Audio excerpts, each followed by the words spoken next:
दादू राम सत्य राम दादू नमो नमो निरंजनम नमस्कार गुरुदेवता वंदनम सर्वसाधवा प्रणामं परंगत। जय गुरुदेव दादू दयाल जी महाराज की जय। साथियों, गुरुदेव दादू जी महाराज की कथा में हम आगे बढ़ेंगे।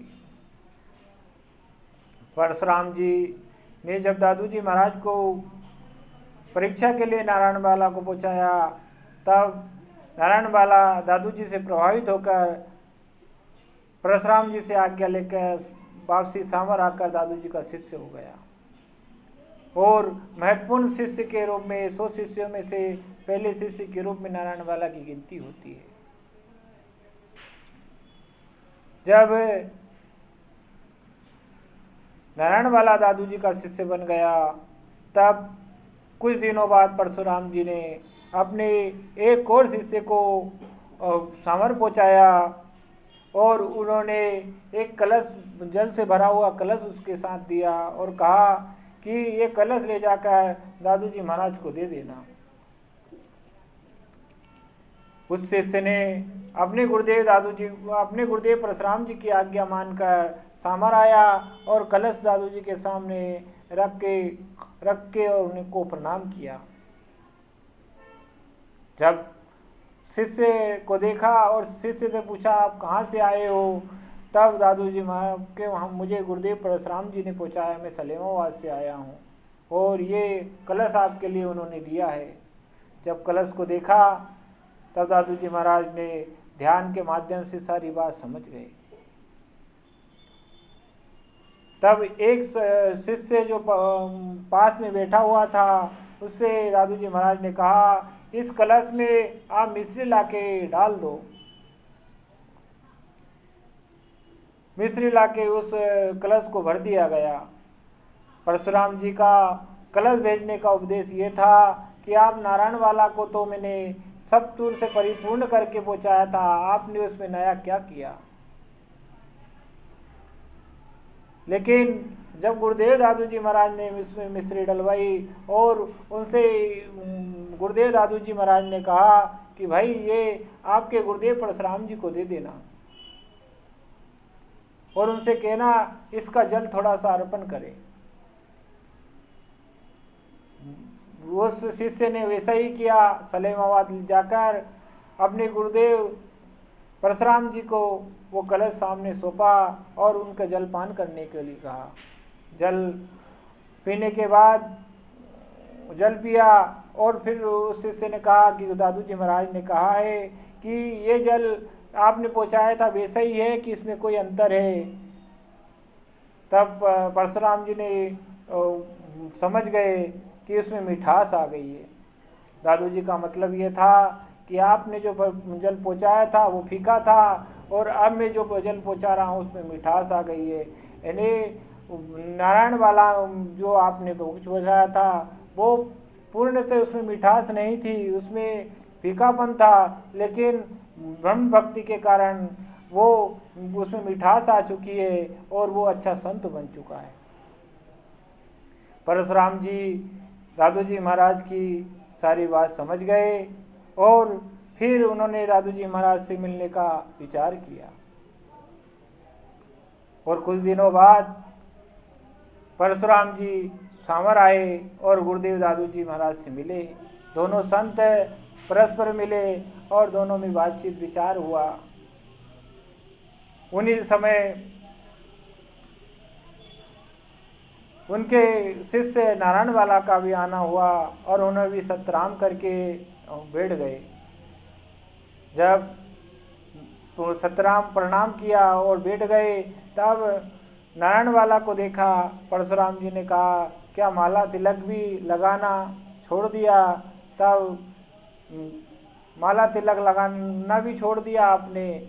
तब उन्होंने कहा परशुराम जी के जो शिष्य पूर्ण थे, नारायण बाला ने उत्तर दिया कि गुरुदेव, माला तिलक लगाना तो मैं बहुत समय से माला तिलक लगा रहा था, पर उससे कोई फायदा नहीं हुआ।